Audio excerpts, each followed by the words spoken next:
Okay. So I guess maybe do you guys want to introduce yourselves? I can't see everybody, but we can start with David, just so everybody knows what we're doing here.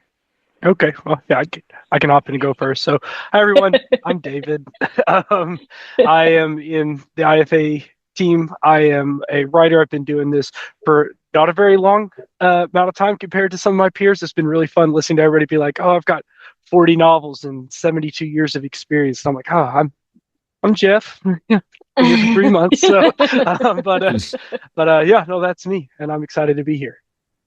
Let's just shift it over. Right. Somebody jump in next. Yeah.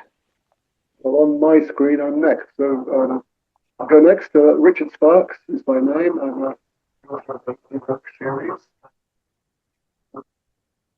That comes out in November.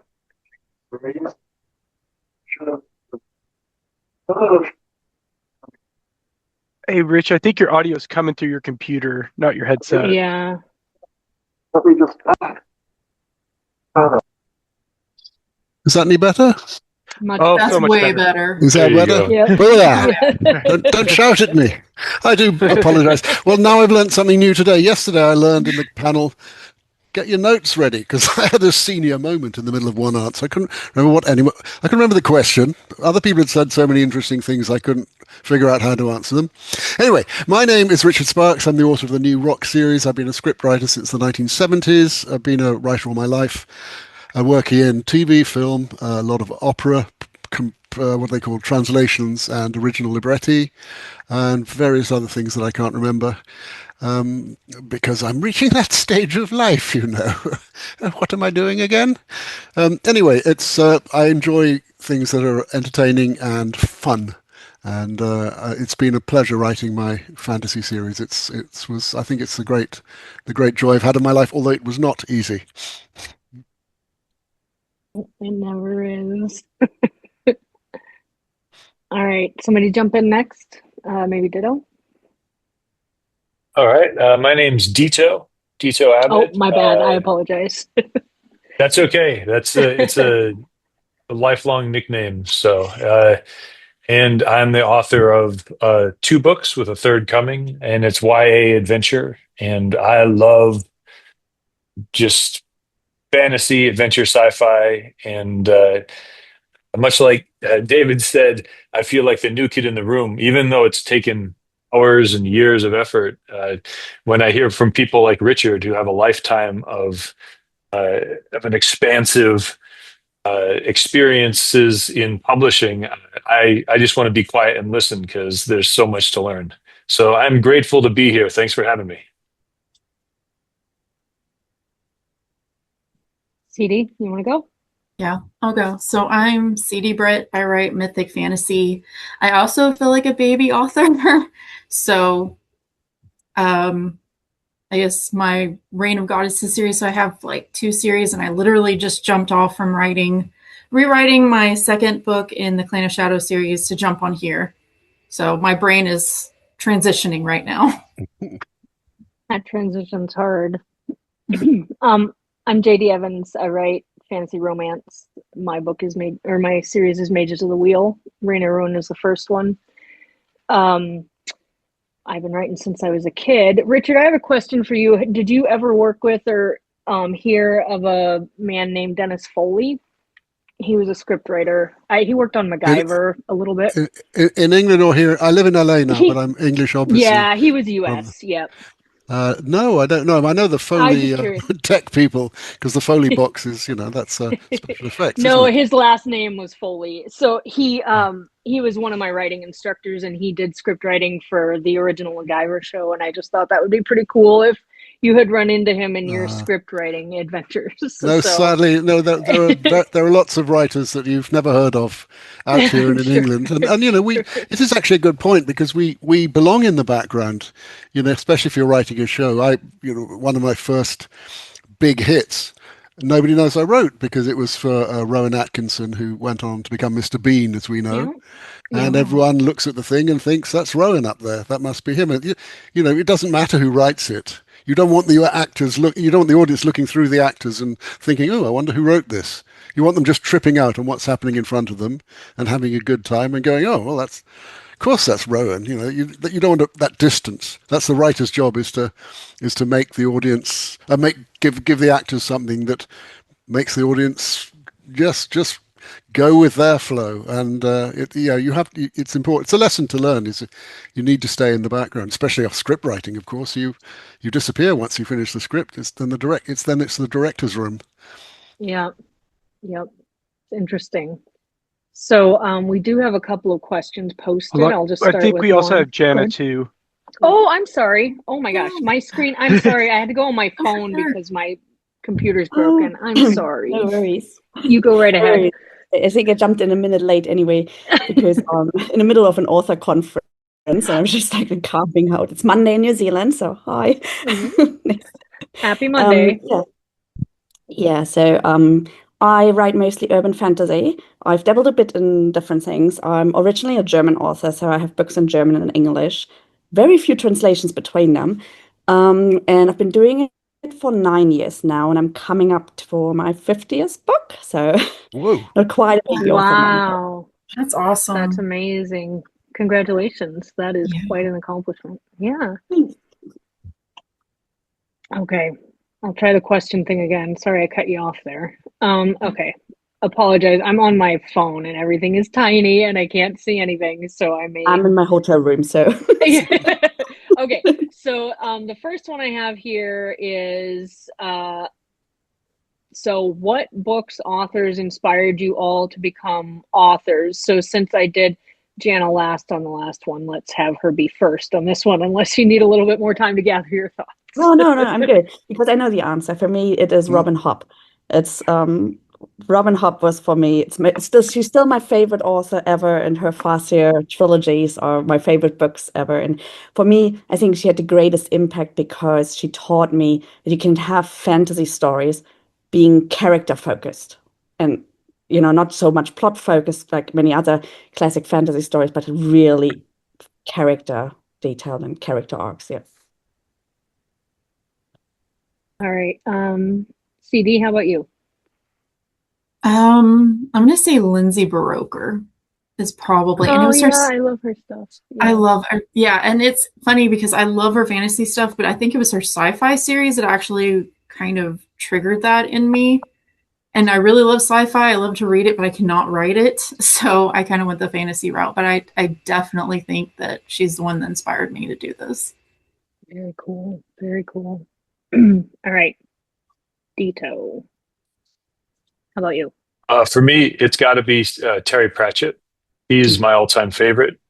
And when I go back and read it now, read any of his stuff, in one paragraph, he captures more prose mastery than I can do in a chapter. And so it's like reading graduate level storytelling every time I do his stuff. Now that on this side of authoring, I appreciate him even more. So Terry's the man, as far as I'm concerned. Absolutely. Richard, how about you? Well, I second that. Terry definitely is the man. Brief story. When my daughter was about 10 or 12, she was raised pretty much in America from age 3, but she and her school friend, we were back in England in the Cotswolds where my parents lived. And there was a production in Rollright Stones. You can Google it. It's older than Stonehenge. It's a stone circle on top of the hills in the Cotswolds, just on the Oxfordshire-Gloucestershire border. And there was a production of Lords and Ladies done in the stone circle. And if you know the story, it's about elves who in Terry's world are evil, nasty, snobbish brutes, just like most English people. And they come out of a stone circle and wreak havoc. And they did a production in it live in this Iron Age stone circle. And it was absolutely magical with the sun setting in the distance. And at the interval, you can't have a play in England without everyone getting a drink at the interval. But of course, it's a stone circle, so there's no booze license. So they had a raffle. And what you did was you went up to the stall And you said, I'd like to buy a ticket, please. And it was, what, £1 or £2 or something for a ticket. And they said, well, what number would you want? And you point at the bottle of brown ale or whatever you wanted and said, oh, I'd like number 48 pink, please. Oh, it's a winner. And they had one bottle that was empty, so there had to be a loser. Anyway, nobody cares about breaking the law, just as one-off. But I love Terry's stuff. What inspired me, I just loved fantasy books since I was a kid, and everything I read inspired me. But to actually get me writing it, which I started in 2019, it was this wonderful revelation of thinking that's what I should be writing. And it's just great. And I think the books that probably got me over that point were George Martin's books, because I just suddenly, this is real grown-up writing. It's not just bad, because quite a lot, with respect to my fellow authors, there is quite a lot of not very good writing in science fiction and fantasy. The stories are great, but that's, it's not a very high level of writing. And George Martin is a master, as is Terry, as was Douglas Adams, who was a great friend of mine. And I think George Martin got me going, and also Ernest Cline's book Ready Player One, which I think is just so beautifully constructed. That's story structure done well. So those were the things that were sort of rattling around in my head when I had this idea, playing a video game and thinking, what would it really be like to be someone like that in the real world, not in a game. It's sort of RPG adjacent. And so everything, we are a part, the great poem Ulysses, Tennyson, there's that line of, I am a part of all that I have met. I mean, everything that I have read, I'm a part of. So there's some names in there, but just everything. I'm so grateful for all the great books that I've read in my life. That's awesome. David? So I have to call out Christopher Paolini. I think for me, he was the one that kind of blazed the trail and showed that you can be a younger writer and be really successful. And I think we can all acknowledge, and he himself has it. His first book is not maybe the most technically amazing. He didn't break new ground, but he wrote a story that a lot of people loved, and it was a massive commercial success, and it was very engaging. And so I really, I always call him out as probably one of my favorite authors because he and I think, are just months apart from an age standpoint. Interesting. Financially very different, a few more than months apart. But he, I like to call him out because I think he really showed me that as a young man, if you have an idea, you can write something and make it your own and just go with it, because that you will find a reader out there. So very cool. What age is he? What age is this writer? How old is he? Christopher Paolini. He's like 35, around there. So. But his first book he came out when published he his was book a when he was teenager. 16. Yeah, he was 16 when he published it. Wow. I'm a lot better writer now than I was when I was 16 or 35. Yeah. Hopefully we all are. I'm glad I didn't publish until I was 30. I mean, I tried. I wrote things. Same, Janna. They're still gathering cobwebs in a cupboard somewhere. But no, I had a lot to learn when I set out on this journey. Yeah, you will never see my first novel that I wrote from 14 to 16. I guess go on. I'm sure. Go on. I tried, but sure. Yeah. I think mine are, I actually talked about this on a panel recently. I actually think Star Wars was one of my first introductions, not the books, the movies. I was a very little kid. I was born in 82, so they were on the TV by that time, and my dad loved them, so we watched those a lot, and it was kind of my first introduction to the hero's journey and a more fantasy-like setting. And then after that, I tended to read things like Dragonlance was a big one for me, and Juliette Marillier. Some of these names might be a little bit more familiar to fantasy romance readers, but she wrote Daughter of the Forest, which was a retelling of the Six Swans, which I really loved, and Robin McKinley, authors like that. Yeah, Janice knows. So I think that for me, I love fantasy, but I always personally wanted even just a little line of romance for me, which is why I ended up writing that. But most fantasy has it somewhere, even if it's just a tiny bit. And so even action movies have some romance in them, typically is like a B plot or whatever. So I was just always kind of drawn to that part of the story. Let me see what this next question was. That's a great topic, romance, right? isn't it? I mean, can we follow that for a second? Yeah. Or do we need to go to the next question? Well, let me just see what it is so that I can make sure I'm not losing track here. You go ahead, Richard. It just crops up whether you want it or not. I was thinking of My Fair Lady, which George Bernard Shaw was furious. He says it's not a love story. And Pygmalion is fails for that very reason. He didn't fill it out. When it became My Fair Lady, everyone goes, oh, yes. It fills the story out. Wagner, who wrote, The Ring, without which there would be no Lord of the Rings, he realized, he wrote it backwards, Götterdämmerung first, then Siegfried, then, back to the beginning. He realized that the center of sympathy was Brunhilde, and the romance was the heart of the ring cycle. And it is in every story. It crept up on me, for example. I realized, this is a love story. And heaven, when something like that reveals itself. Yeah. To me, anyway, as a reader, I'm talking about. It's such a huge motivating factor, though, in life itself. I mean, that is a pretty huge driver in not just romance, but in any capacity. So it's hard to write a story and have a human character and not have that embedded into them somehow and it come out in the story, even if it's, like you said, the B plot or, a secondary character. Like, it's too much of a driving factor for human beings, I guess. If I'm making sense. That's completely where I was sort of going, and you summed it up beautifully. That's exactly right. That's the heart of the story. I mean, I write, I've written a number of operas, translations and originals, and with operas, it's always the girl is the heart of the story. She's the emotional center of every story. And even in Billy Budd, which, I've had this conversation with people, who's the emotional center of, Billy Budd is. He is the girl.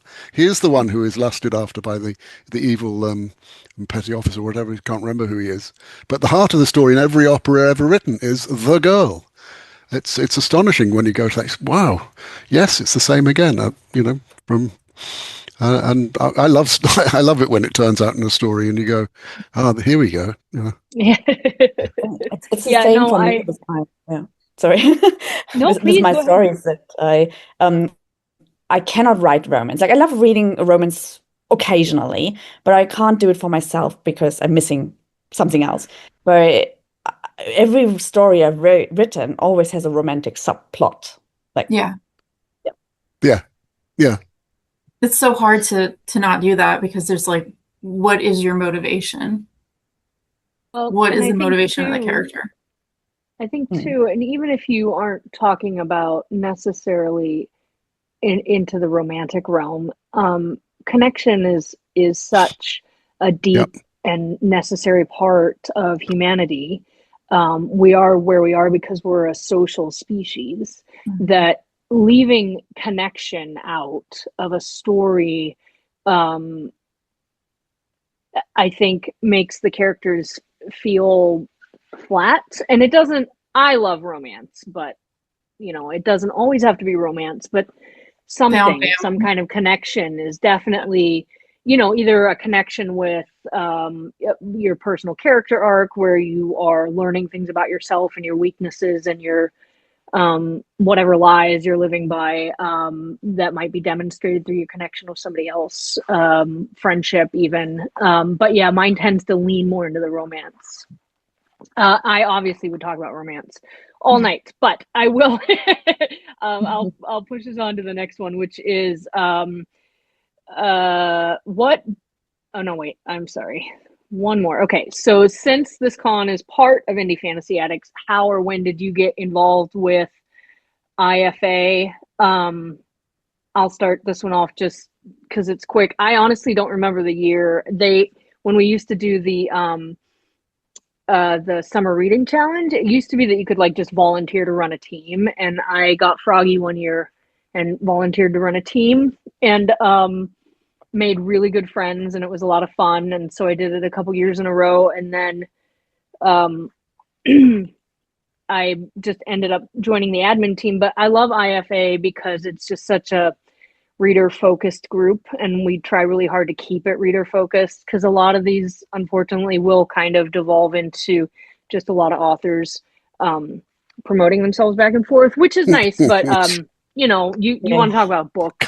So that's what we love about IFA. But I love it, and I just have met some of my very best friends in the book world here, and I just think it's a fantastic group. Let's see.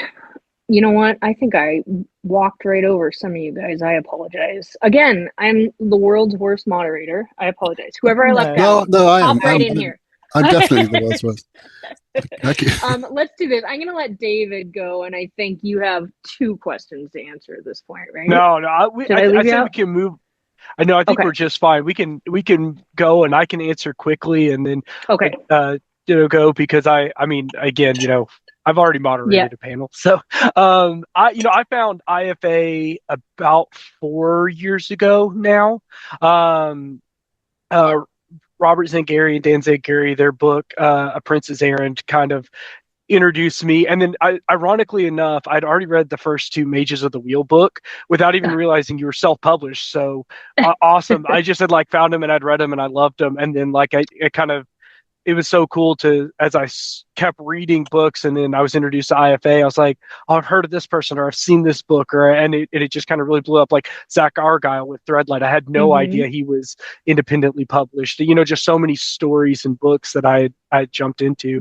And then my journey into this position, where I'm at now, was just everybody's like, oh, David's really mean, and he's okay with telling people to be quiet. And that is not why we brought you on. Andy's taking a step away, so we can put him in there, and he'll drop the hammer where needed. So, but yeah, no, I've loved it ever since. So it's been great. Then I'll pass it over to. Well, we're glad to have you. All right. Let's see, Janna, how did you end up in the group?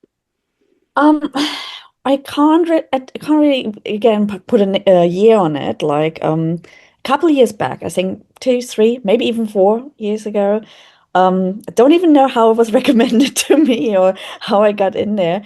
And I have to admit, I haven't actually interacted that much with it for a long time. And I think I really got into it when the anthology came up, the From the Academy, the newest one.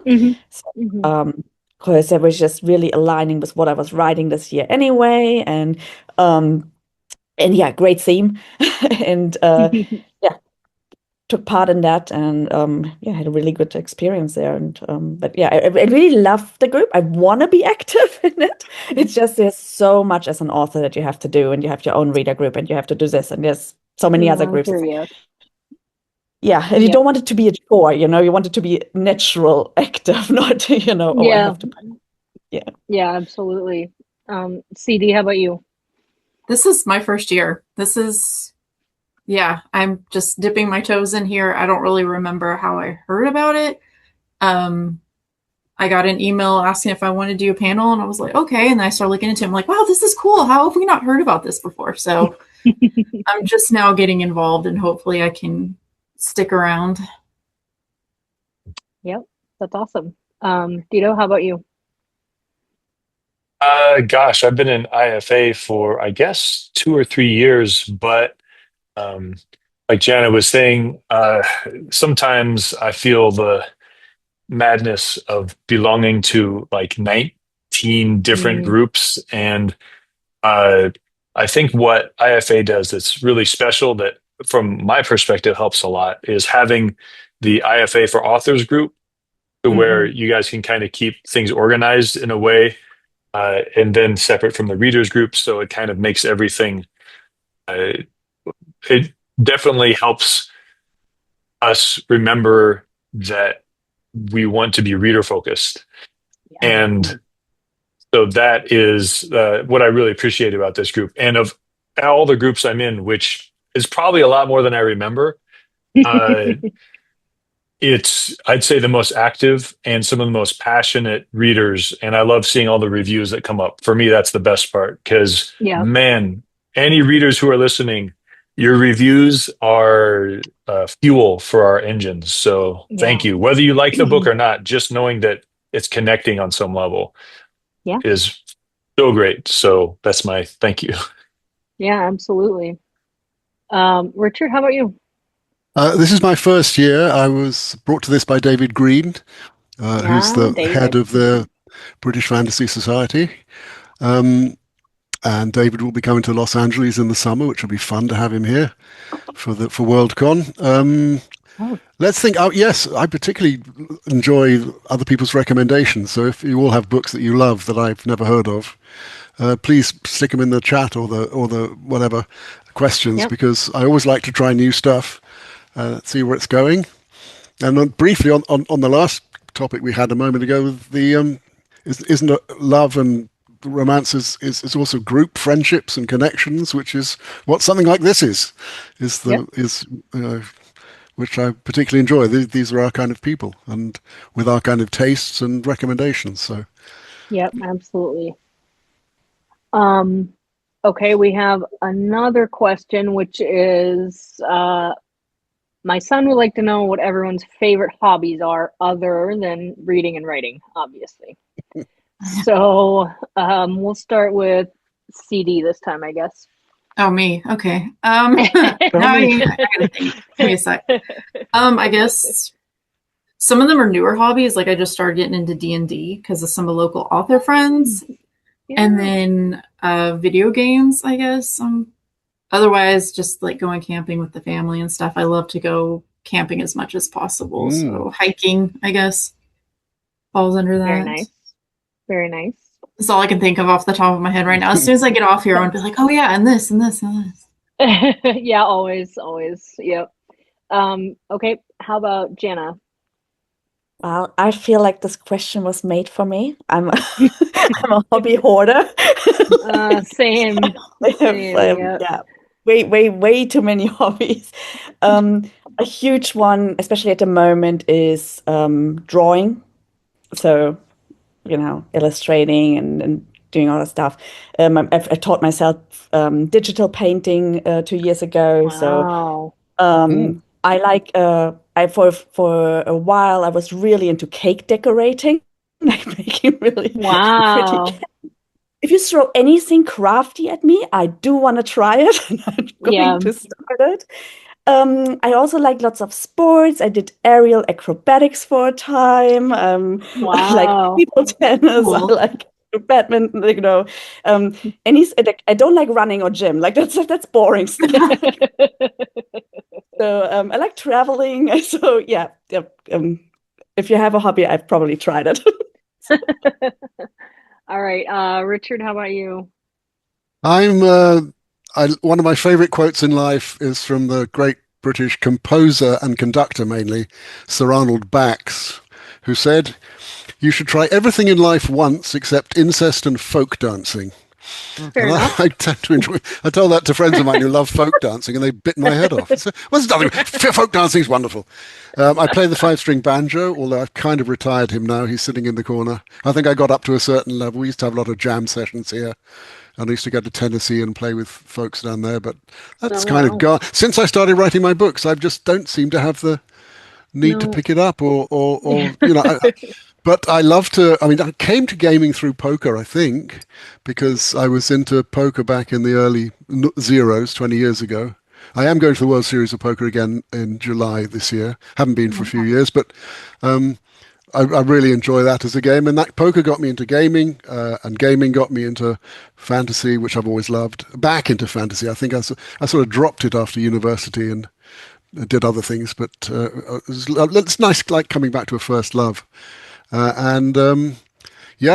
I sort of have tried a lot of things in my life. My career has been all over the place. I haven't just invented a detective and stuck with him for 40 books, or her. I would have been thrilled to have written Miss Marple, but that's not my talent. So keep trying new things and be prepared to fail. I think failure is the biggest teacher you could possibly have. But I go for a walk every day and listen to audiobooks. So if you could recommend good audiobooks, I'll queue them up in my iPod or whatever it's called, telephone. Okay, how about Dino? What are yours? I love adventure. So I've done a lot of traveling and a lot of sailing. Actually, I live in New Zealand now, so my family we sailed here, Yeah, and wow. That's cool. I saw Janna at Christchurch Comic Con a week ago. Oh Yeah, we talked for a Very while. cool. And so I love doing adventure, yeah. especially with my family. I'm a big family guy. So my wife and 2 daughters are here, and so Are they about Kiwis? Is your wife a Kiwi? no, we're all Americans, but we grew up overseas. My wife comes from her parents are Indian and Finnish, and so I grew up in Saudi Arabia. We've just done a lot of traveling. Wow. Yeah. And so that's been something that's a big, I don't know if it's a hobby, but it's a lifestyle. So Yeah. Oh, it's I stunning love down there. water I sports just, and I love New Zealand. I made a television series there in, God, 1979, which when I got out there, the writer was 20 years older than me and a drunk. So I ended up writing 23 scripts instead of 8. And the producer wrote the other 3. But it bought me a house in London. I was exhausted. I couldn't write for a year after that. But what a country. It's got fjords like Norway and deserts like Arabia and mountains like, well, I mean, we've all seen the Lord of the Rings movies. And the people are fabulous. And the sheep are even nicer.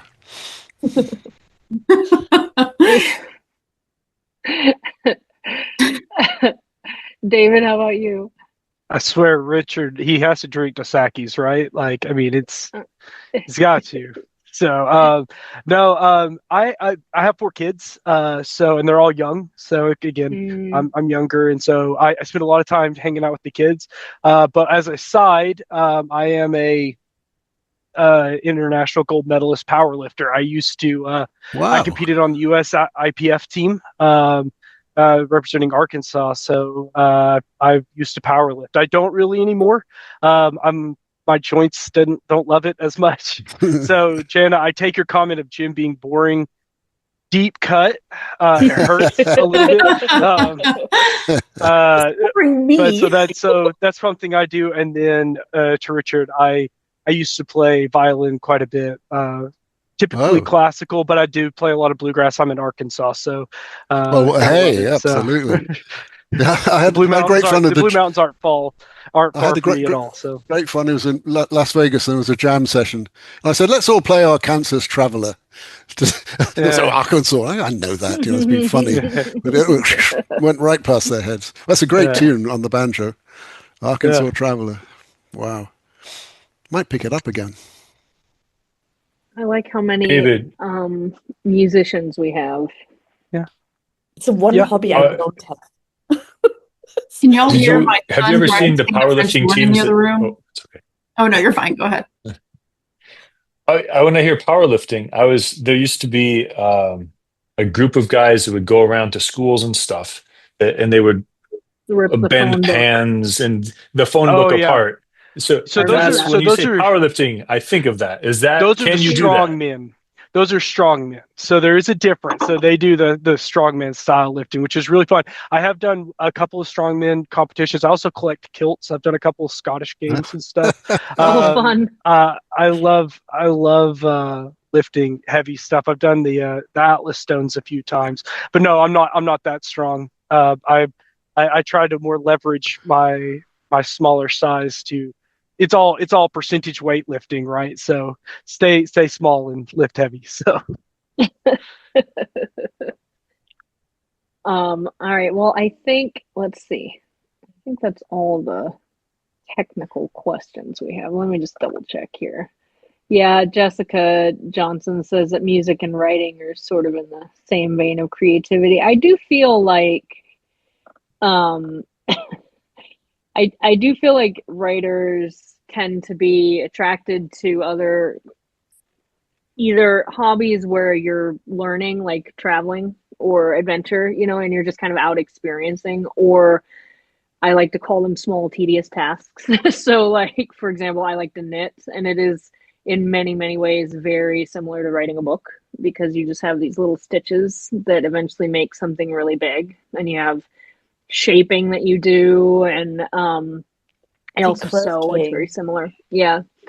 Crochet's my new thing. Yeah, crochet. I love crochet. I am not good at it. I'm much better at knitting, and it seems like most people are one or the other, but there are a few unicorns out there that do I've both. never knitted, so yeah, I'm the Yeah. crochet. Yeah. So I guess let me see. If anybody has a question they want to ask each other, go ahead. Otherwise, I might put out Well, I love the music and write yeah. because that sits in something a part of my career, which is writing libretti for operas, working in writing lyrics for songs. I've written lyrics for songs in movies, and one of the things you learn early on is that when the director asked me to, he knew I could do versify, and when he asked me to write some lyrics, I thought I was up against people like Shakespeare and Tennyson and the great poets, but you're not. You're up against lyricists, and however brilliant they are, they're not the great poets. You're not trying to hit that level. So I immediately relaxed and thought, well, I can do this. I know how to write funny things, and luckily the lyrics I wrote got through. But what you are doing with the lyric is you're trying to leave room for the musician. You can't, if you have a piece of poetry that's got all the music in the world it needs. Well, nobody ever puts Shakespeare to music. They've tried. He doesn't need it. It's already perfect. I mean, I can think of a few things like The Shropshire Lad by A. E. Housman, which have been musicalized very well, and they're good poetry. But you're not, you and the musician, we call them in the business, you're working in tandem. So you come up with words and they give you your notes, and then you work it together and you rework it. And it's fantastic to feed words into a great musician, and out comes a wonderful, wonderful aria at the end of it. And you go, it's like watching a really good actor and you go, I wrote that? Well, he's saying my words, but he's taken it so far anywhere I thought it could possibly. Wow. And it's just that lovely thing where your work is taken off by another talent, and it gets to a higher level. So yeah, I like working with other people. It's fun. Book writing's a bit different though. Yeah. I know some people successfully co-write books. It sounds like a nightmare to me. I couldn't do that. But I co-write sketches. I mean, I'm doing some more at the moment, which is fun with anyway, we'll talk about it later. No, books is, well, the editor comes in and gives you great feedback and notes and says more of this and less of that, but that's after you've already got a draft. Mm-hmm. Yep. So a question I'd like to ask some of like the other authors, and because I'm just always curious, I love to hear this one, is what do y'all do to make your books like unique to you? Because I think we all write in genres, right? And so there's things that are specific to the genre, but like what's something that like you do that makes your books unique to you? And we'll just kind of, I'll throw it to Janna, and then we'll popcorn it. You throw it to somebody else. Okay. Well, I mean, when I first started out, I was writing all over the place, like different genres, different opportunities, grabbing here. And then 5 years ago, it's like, okay, no, this isn't working, this approach. And I started to focus and build a brand. And my brand actually came from a similar conference, was a panel on urban fantasy. And one of the things was like, what do you want to see more in urban fantasy? And my answer for that was, I want to see different locations. I don't want to see US towns and London, because that seemed to be everything in urban fantasy. It was either in the US, maybe sometimes there was Vancouver, but or London. Very And exotic. Very exotic. Yeah, I know. So, and I came back from that con, like literally that evening, it just popped into my mind, my first series, the Spirit Seeker series, which is every book is in a different European capital. And I kind of made that my brand, that I do urban fantasy across Europe. So if you read my urban fantasy, it will be in some place in Europe. You will have all the action adventure. My books are always very fast paced. So there's lots of things happening, but you also get to travel. And I make sure that I put food in and I put sites in. So you get this travel feeling while also having great supernatural adventures. Very cool. I love All right, I'll throw it to Dieter. So for me, I write YA steampunk, and it's not conventional steampunk in that steam is not involved. I have an alternate power source called Dynami, which is actually a radiation that gets harnessed. But the steampunk community has been incredibly welcoming because it carries the spirit of hot inventions. So by that token, the primary mode of transport in Terra Venom, the world, is airships, mostly because airships are awesome. And as I had mentioned, I've done a lot of sailing. I actually lived on a sailboat for over a decade. That was a lot of my life. Wow. And one of the things about cruising boats that I love is with experience, I can look at a boat and I can tell you about the captain's personality because you can see their priorities. Do they want to go fast? Do they want to be safe? What kind of sails do they have on? Like what everything, all the different features of the boat that they've chosen, it speaks to what they value.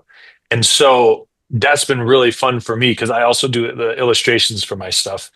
And actually we build some airship models with my dad that I use at live events. And cool. It's been so cool to be able to think in terms of, all right, well, these are my characters. What kind of airship would they have? And it's very much we're headed in the inevitable. Do you guys remember Tailspin from Disney Afternoon? Yeah, I do. That's basically the defining character of what I write. Is I love that sort of fun pirates, and also, by the way, I just actually. This is a good example. This is a thing that I got 3D printed for my next airship build, and I wanted to have like a T-Rex skull and crossbones, and so it's very much like a over drone. the top. You should put it on its back and make a drone. It could be. Yeah. So anyhow, that's aspects of my life that bleeds into my work. Is I'm always thinking about culture, but specifically airships. I love how they inform character. Very cool.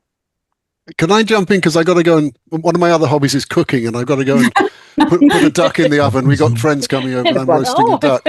I'll just do it quick. We're not invited for the duck. Oh, you are. I'll shove bits of duck down the computer at you.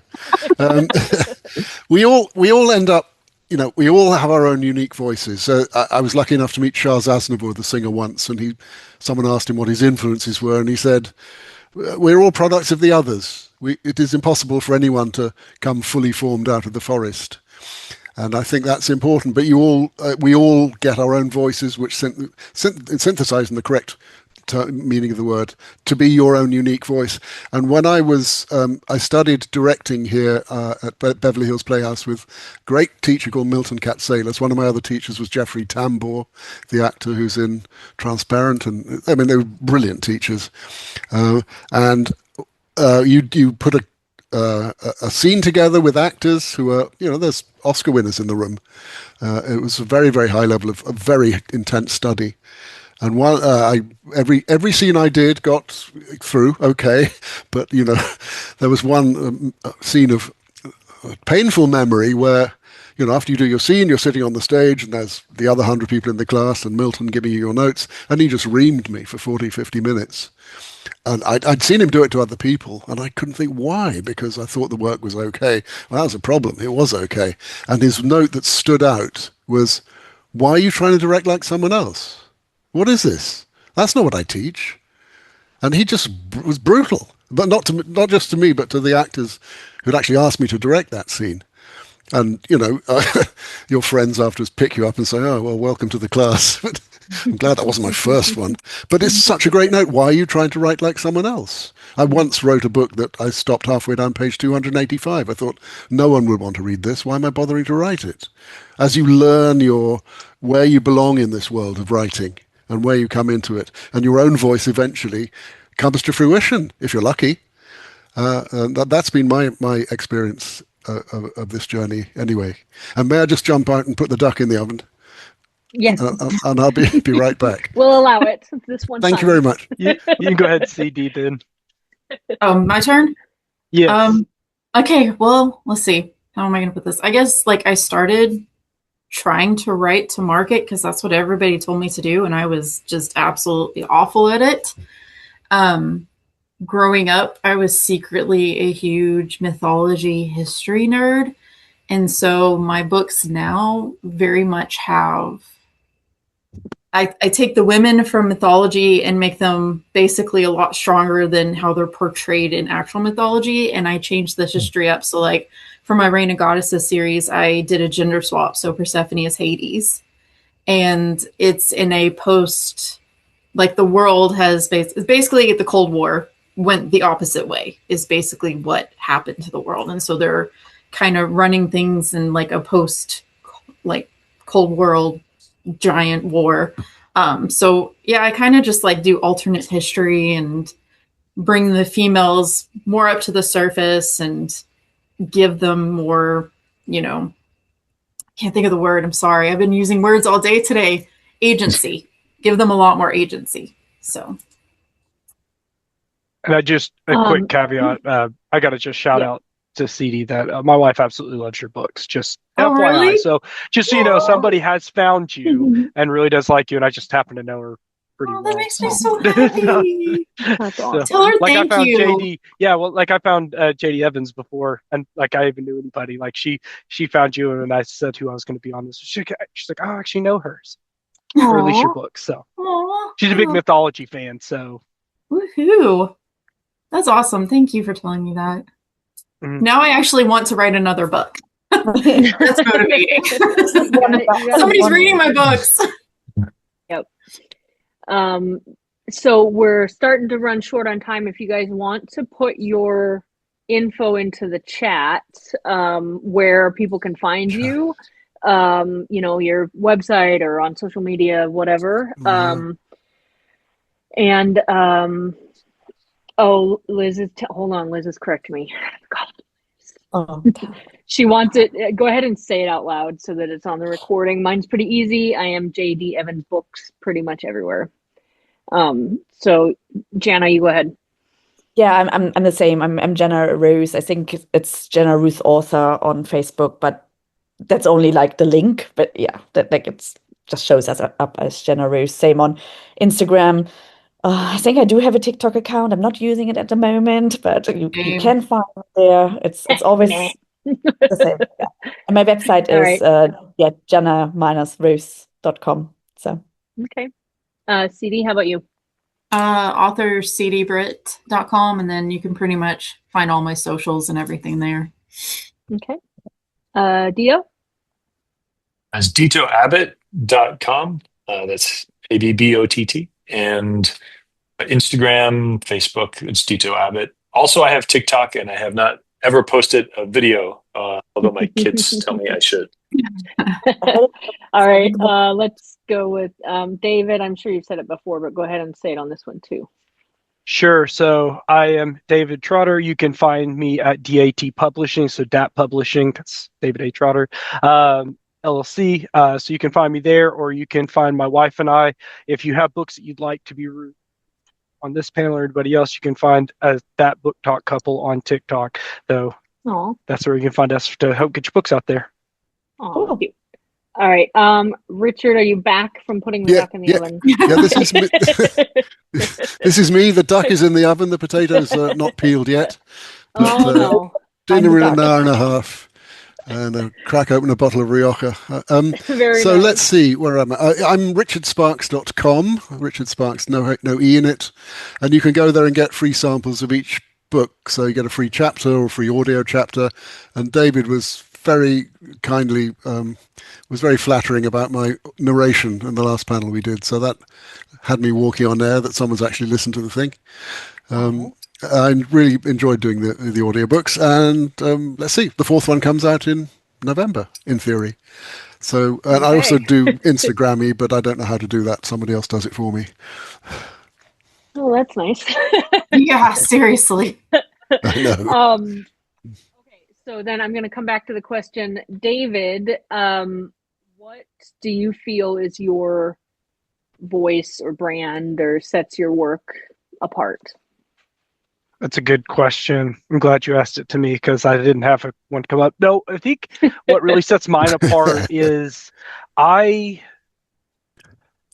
what got me into writing was a pretty heavy loss. And I hesitate to talk about it because I don't like people feeling sorry for me. I'm a big family person. I lost triplets. My wife and I were expecting triplets, and we lost them. And it really kickstarted me into this journey of change and acceptance. So in all of my books, there's a theme of darkness and a theme of loss, but they all end in light. It all pushes towards light, and it all pushes to growth and coming up. So actually, in my main series, the last son of the Pharaoh Mage saga, the keynote is the light must return. Like that's the overarching theme of that. And then I really believe in light and goodness, and that despite no matter how dark it gets, the light can always return. So I think that goes back to I was just saying, isn't it amazing how you can take your grief journey through an entire series?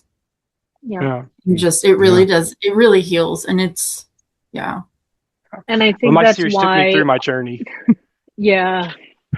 I think one of the things that we were talking about, your own unique voice and what you put into your books. And, there's always that danger that, or not danger, but this is the reality of that your book won't be for everybody, but it will have something in it for the people who need it, and they will feel it, Very true. And so I think when we're writing these very authentic feelings, experiences, or journeys into our books, it will resonate very specifically with people that are experiencing it or need to see it through someone else's eyes, don't feel as alone. It will. And so I think it's fantastic when authors are authentic that way in their work. Do you want me to answer that? Do you want my answer on that one? Yeah. I wrote a play that was on in London a few decades ago and got a very nice review, which of course I remembered the only thing that I thought was rude in it, because that's the way we authors do. You never remember the good bits. No. And it took me a long time to understand what she was saying. It's a reviewer in Time Out. And she started a sentence saying, entirely lightweight, comma, and often very funny and blah, and then went back to all the sort of guff that you would like to hear as a writer. And I thought, what do you mean entirely lightweight? This is a searing indictment of the human condition or whatever pretentious nonsense. I thought to immediately object to, I found it belittling. It took me a long time to realize P.G. Wodehouse is lightweight. Dorothy Parker is lightweight. Thomas Love Peacock is lightweight. Terry Pratchett, God bless him, is lightweight. Douglas was lightweight. Lightweight is a gift. And if you've got that gift, you should treasure it. Philip Pullman, who went to the same college at Oxford as I did, I never met him, but because he just left before I went up there, he said, I don't know how to make you laugh, but I do know how to make you turn the page. And he definitely does. He's a great page-turning writer. Yep. But if you know how to make people laugh, that is a gift. And I found that my experience as a comedy writer has leaked over into my book. So there are funny bits happen along this. It's not a spoof, but funny things happen in adventures. Adventures in comedy are all about falling into puddles and breaking things and things going wrong and misunderstandings, just like in romantic comedy. It's what keeps the lovers apart as well as what eventually unites them. So that is my USP, I think, is that I have the ability to make you laugh as well as enjoying the adventure. So if you like those things, well, get a free sample on the website and see if it appeals. Awesome. Well, yeah, there's a place for all of it in writing, and I think, in particular in fantasy and sci-fi, those lighter parts can help frame something else that might be a little heavier, and make us a little bit more open to feeling it. There's something sneaky about lightweight or funny that makes I got a the joke. other Can I just stuff. quickly tell a little funny joke that when my agent took my books to market, her pitch was, she's a New York agent. Her pitch was she would go to the publishers and say, all the fun, amusing stuff, the adventures that have comedy in them, it all comes out of England. Terry Pratchett, Douglas Adams, all the names. Is Michael Moorcock English, I think?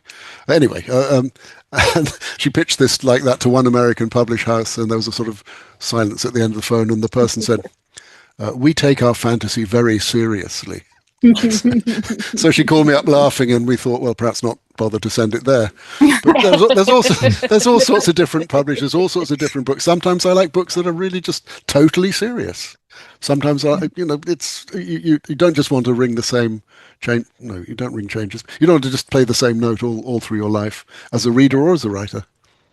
Yeah, That's true. I That's find very it really true. important in books to have like, I mean, you have a general mood, but you have to lighten. Like if you have very heavy Yeah. stuff, it needs to be lighter parts. You need to give the reader some time to breathe.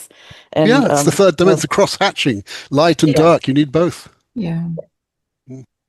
Yeah, absolutely. Well, we've got our last 3-ish minutes here. I want to thank all of you guys for your time. It's been lovely to chat with you. Is there anything else anybody wants to say that they didn't get a chance to get out? I'm just gonna or a say question? thank you for letting me be a part of this. Like, it's my first year, and this is actually, I was really nervous about this, but it went really well, and it was really great panel with really great authors, and thank you. We're so Words. glad that Words you are not said, my friend "Oh, today." yeah."